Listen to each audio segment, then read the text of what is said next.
Video शुरू करने से पहले चैनल को सब्सक्राइब करना न भूलें और हाँ, बेल आइकन भी प्रेस करें। नमस्कार, मैं सुनील वर्मा ध्येय आईएएस टीम की ओर से आपका स्वागत करता हूं द टीवी पर। हम बात करेंगे डेली करंट अफेयर्स के अपने प्रोग्राम पर, जैसा कि हम प्रतिदिन करते आए हैं। इस वीडियो में मैं दो टॉपिक डिस्कस कर रहा हूं। पहला जो टॉपिक है, इसमें हम बात करेंगे आमागढ़ या अंबागढ़ किले के विषय में, समझने का प्रयास करेंगे कि इस किले का इतिहास क्या है और इस समय जो विवाद उभरा है वह क्यों उभरा है और क्यों दो समुदाय एक दूसरे के आमने सामने खड़े हो गए। वहीं जो दूसरी खबर है, उसमें हम बात करेंगे राकेश अस्थाना के विषय में और समझेंगे कि इनकी नियुक्ति को क्यों गलत बताया जा रहा है। आइए इन्हीं दोनों खबरों को एक एक करके विश्लेषित करते हैं। सबसे पहले हम बात करेंगे आमागढ़ या अंबागढ़ किले के विषय में। यह जो किला है राजस्थान की राजधानी जयपुर में स्थित है और यह एक मध्यकालीन किला है। इस किले में जो कि विवाद जो उभरा है वह इस वजह से उभरा है क्योंकि इस किले पर कुछ समय पहले क्या किया गया था, एक विशाल भगवा झंडा लगाया गया था जिसे बुधवार को मीणा समुदाय के लोगों ने उतार दिया। और जब वह झंडा उतार रहे थे, कौन सा झंडा, यह जो कि भगवा झंडा, तो वह उतारते समय फट गया और इसके कारण हिंदू समाज के लोगों ने कहा यह तो हिंदुत्व के खिलाफ है, यह झंडे का अपमान है जिसको वह बर्दाश्त नहीं करेंगे। वहीं मीणा समुदाय ने कहा कि यह जो जयपुर से 10 किलोमीटर दूर गलता तीर्थ स्थित पहाड़ी पर एक जो किला बना हुआ है, यह किला उनके पूर्वजों का धरोहर है और इस किले पर पहले मीणा समुदाय के झंडे लगते थे जिनको उतार दिया गया है। और साथ ही साथ यहां पर यह जो किला है इसमें कई जो है कि छोटे छोटी मूर्तियां थी और जो कि मीणा समुदाय के पूर्वजों की थी, जिनकी पूजा जो है कि मीणा समुदाय के लोग करते थे। तो कुछ समय पहले क्या हुआ था कि इन मूर्तियों में तोड़फोड़ की गई थी, जिसके खिलाफ मीणा समुदाय ने जो है कि आक्रोश प्रकट किया था, इसके खिलाफ शिकायत की थी और उसके लिए वजह से क्या हुआ था कि कुछ लोगों पर कार्रवाई भी हुई थी। उसके बाद क्या हुआ कि जब विशाल झंडा लगाया गया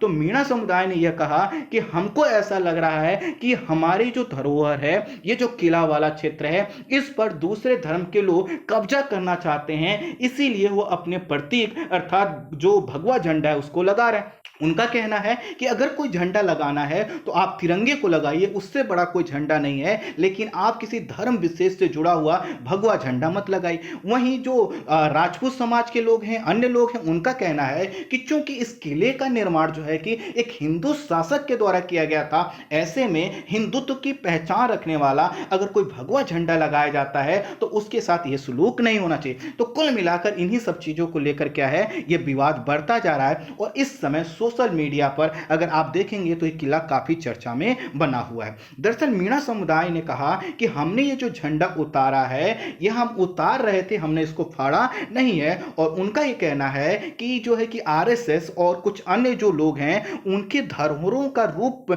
जो है कि परिवर्तित कर रहे हैं। अर्थात उनका यह कहना है कि हमारे किले पर अर्थात उनके पूर्वजों से जुड़े किले पर आकर इस प्रकार के प्रतीक नहीं लगाने चाहिए थे। दरअसल यहां पर विवाद सिर्फ एक झंडे को लेकर नहीं है। इस किले में एक मंदिर है जिसका नाम है अंबा माता मंदिर। तो यह जो अंबा माता मंदिर है, इसके संदर्भ में मीणा समुदाय का कहना है कि ये हमारे पूर्वज रहे हैं और इनकी हम पूजा करते हैं। वहीं हिंदू समाज के लोग कह रहे हैं, राजपूत समाज के लोग कह रहे हैं नहीं, यह अंबिका भवानी का जो है कि मंदिर है। तो यहां पर मीणा समुदाय ने कहा कि जिस किले को हम लोग संरक्षित करते आए हैं, जिसको हमारे पूर्वजों ने बनाया है, उसका अब जो है कि क्या किया जा रहा है, हिंदुत्व के रूप में या हिंदू धर्म के प्रतीकों के माध्यम से उसको जो है कि उसको परिवर्तित किया जा रहा है, जिसको वह होने नहीं देंगे। यह जो है कि आमागढ़ किला को मीणा समाज लंबे समय से अपना धरोहर मानता है और उस पर पहले अपना झंडा लगाता रहा है। लेकिन वहां पर क्या हुआ कि अन्य झंडों को उतार कर वहां पर जब विशाल झंडा लगाया गया तो उसको लेकर काफी विवाद बढ़ा। और इसमें क्या हुआ, रामकृष्ण मीणा जो कि वहां के एमएलए हैं, उन्होंने क्या किया, उन्होंने ये कहा है कि दूसरे झंडे को लगाना मीणा समाज की ऐतिहासिक धरोहर पर कब्जा करने का प्रयास है। और उसी में सांसद किरोड़ी लाल मीणा भी शामिल हो गए। उन्होंने प्रशासन को ज्ञापन सौंपा और आदिवासी मीणा समाज की जो ऐतिहासिक धरोहर है उसको बचाने की मांग की। मीणा समुदाय यह चाहता है कि यह जो किला है इसकी चाबियां क्या किया जाए, मीणा समुदाय को सौंप दी जाए, क्योंकि यह उनसे जुड़ी रही हैं और इसको खोला जाए। खोला इसलिए जाए क्योंकि अभी क्या कर दिया गया है, ये जो विवाद बढ़ा झंडे को लेकर उतारने बनवाने और फिर जो वहाँ पे मंदिर है उसके नामकरण को लेकर उसके बाद बंद कर दिया गया।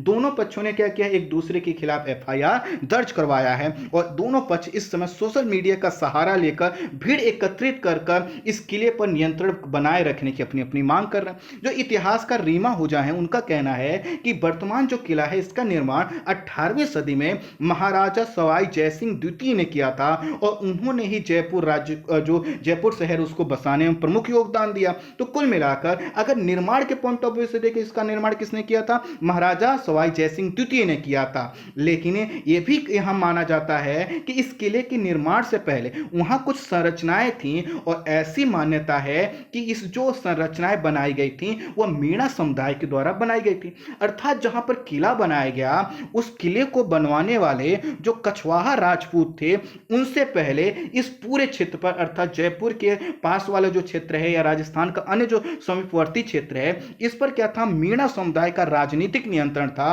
और उन्होंने ही क्या किया था, यहां पर कई प्रकार की संरचनाएं बनवाई थी और उन्हीं संरचनाओं पर ऊपर क्या कर दिया गया जो है कि सवाई जयसिंह द्वितीय के द्वारा एक किले का निर्माण कर दिया गया। तो उनका यह कहना है कि चूंकि एक्चुअल में वहां पर पहले जो संरचनाएं बनी थी उनको बस मॉडिफाई किया गया और वह किसके द्वारा किया गया जो है कि हिंदू शासक के द्वारा। लेकिन मीणा समुदाय कहता है कि हम अपने आप को इसमें शामिल नहीं कर रहे हैं, हम अलग हैं और यह जो है कि मीणा समुदाय की क्या है, एक प्रॉपर्टी है। तो कुल मिलाकर मीणा समुदाय का जो इतिहास है दरअसल वो लिखित नहीं है। इसके कारण मीणा जो है कि मीणा समुदाय के लोग अपनी चीजों को बहुत प्रूव नहीं कर पा रहे हैं। तो उनका कहना है कि हमारे साथ इतिहास में भेदभाव हुआ है, इसके कारण हमें जो है कि यह पता है कि यह जो क्षेत्र है यह जो पूरा बसाया गया है यह मीणा समुदाय के जो सरदार थे उन्होंने बसाया है, इसलिए इस पर हमारा नियंत्रण होना चाहिए। मीणा समुदाय के इतिहास के जानकारों का मानना है कि इसका जो निर्माण, इस किले का जो निर्माण करवाया गया था वह सरदार बाड़गोती के द्वारा करवाया गया था, सरदार बाड़गोती मीणा के द्वारा करवाया गया था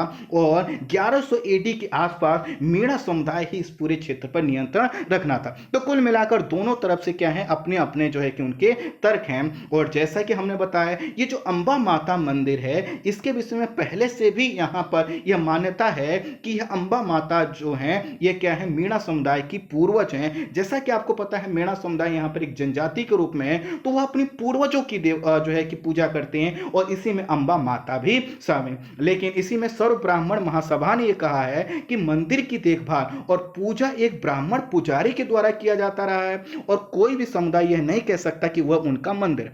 दरअसल यह जो इनको कहा गया है कि महाराजा सवाई जयसिंह द्वितीय ने क्या किया था कि यहाँ पर एक ब्राह्मण परिवार है उसी को पूजा कार्य सौंप दिया था और पीढ़ी दर पीढ़ी उसी के द्वारा यह जो है कि पूजा किया जा रहा। तो इन सभी चीजों को देखते हुए वहां पर अभी बहुत क्लियर तरीके से यह नहीं कहा जा सकता कि आखिर उस पर नियंत्रण किसका होना चाहिए। स्वाभाविक है मीणा समुदाय वहां पर रहता आया है, उसके कुछ जो प्रतीक हैं उनको संरक्षित करने की आवश्यकता है। साथ ही साथ यह जो भावनाएं हैं, धार्मिक भावनाएं, उनको भी कहीं ना कहीं संरक्षित करने की और किसी को भी किसी दूसरे धर्म की या किसी भी दूसरी धरोहर पर कब्जा करने देने की छूट नहीं मिलनी चाहिए, क्योंकि यह लंबे समय में जाकर बहुत बड़े तनाव का कारण बनते हैं। तो आई होप आप समझ पाए होंगे कि आखिर जो किला है इसको लेकर क्या विवाद इस समय चल रहा है। यह जो किला है काफी महत्वपूर्ण है, इसका जो निर्माण किया गया है लाल बलुआ पत्थर और संगमरमर से किया गया है। अगर आप कभी जाएं तो इसको जरूर देखिएगा, काफी अनोखा और काफी अच्छा है। अब हम बात करेंगे राकेश अस्थाना की नियुक्ति को क्यों गलत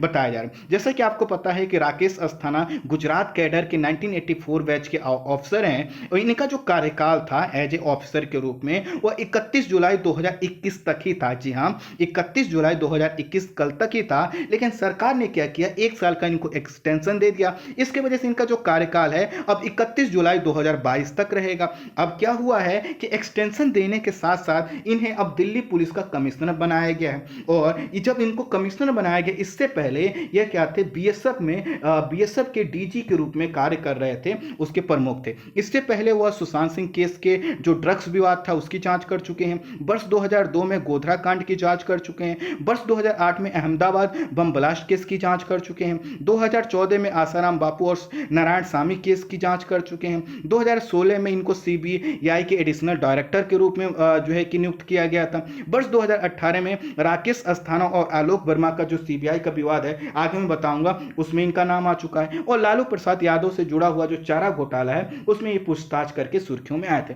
कुल मिलाकर अगर देखा जाए तो जैसा कि हमने अभी कुछ नाम केसेस बताए इन्होंने कार्य किया, लेकिन जितना इनका नाम है उसमें कुछ विवाद भी बहुत बड़े बड़े इनके जुड़े हुए हैं, उन पर भी हम बात करेंगे।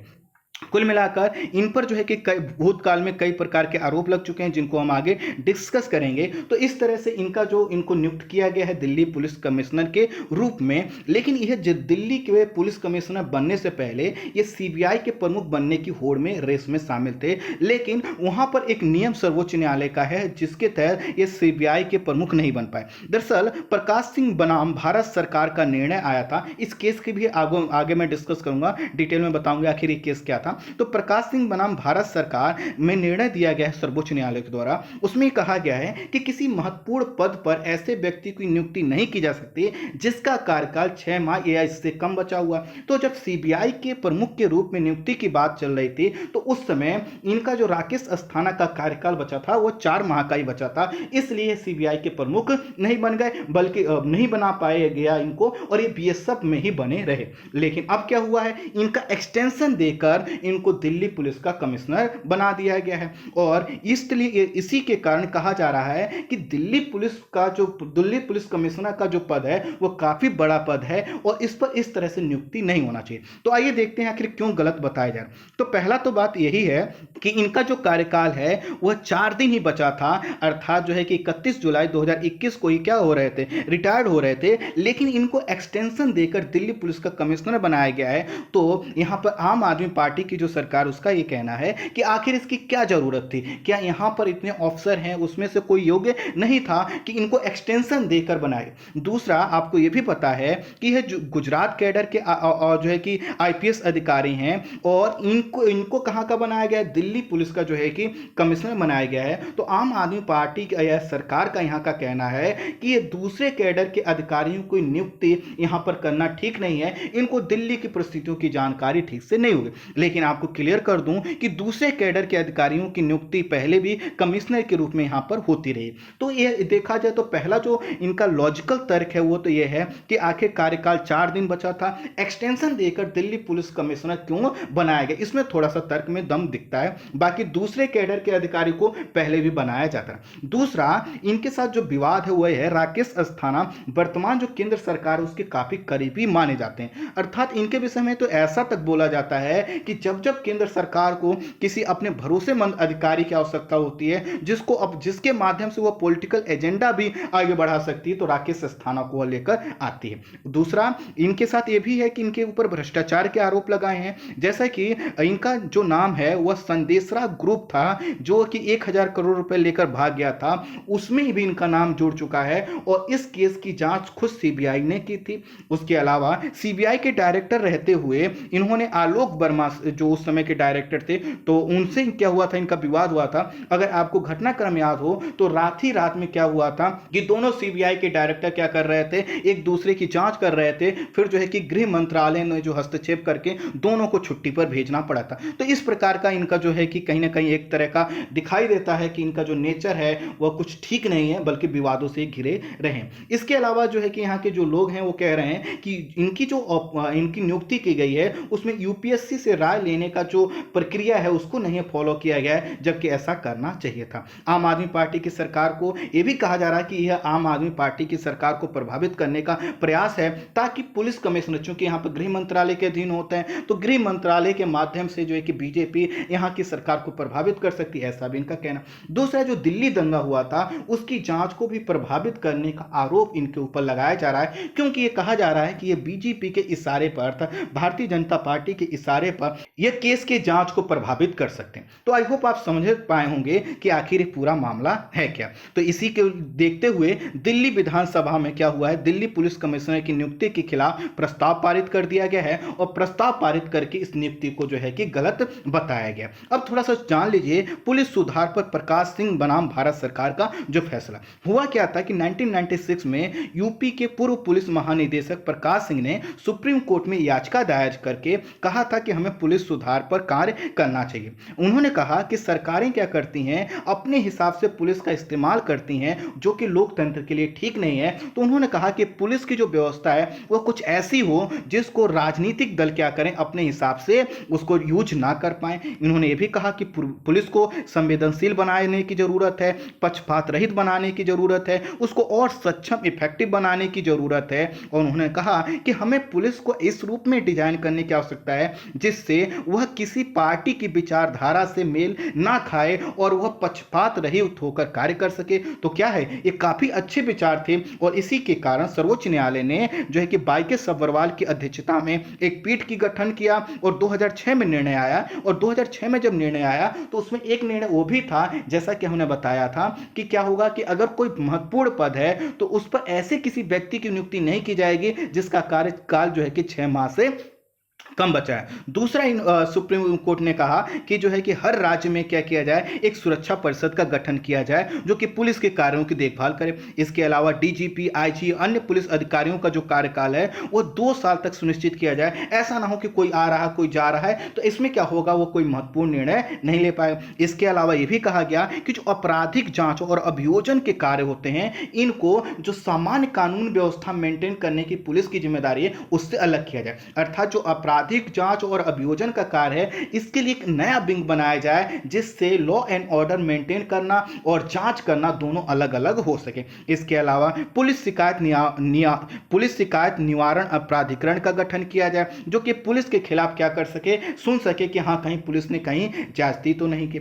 लेकिन 15 वर्ष बाद भी पुलिस सुधार के संदर्भ में अभी यह जो निर्णय दिया गया है उसका पालन नहीं किया जा रहा है। और इसी के कारण जो है कि आप देखते हैं अभी महाराष्ट्र में हुआ था, महाराष्ट्र में जो है कि ये बात आई थी कि वहां गृह मंत्री जो है कि पुलिस कमिश्नर से कह रहे थे कि नहीं हमको जो है कि कुछ ना कुछ मिलना चाहिए। तो हर जगह दरअसल पॉलिटिकल एजेंडे के तहत जो अधिकारी होते हैं उनकी नियुक्ति की जाती है, उनसे जो है कि अपने हिसाब से कार्य करवाए जाते हैं। तो इसी में जो है कि ये जो केस है, जजमेंट है, काफी महत्वपूर्ण है। लेकिन दुर्भाग्य यह है कि ना हम और आप पुलिस सुधार की मांग करते हैं और राजनीतिक दल तो क्या है, उनको इससे कोई मतलब ही नहीं है। आई होप आप संक्षेप में इसको समझ पाए होंगे। इस वीडियो में इतना ही। Thank you so much.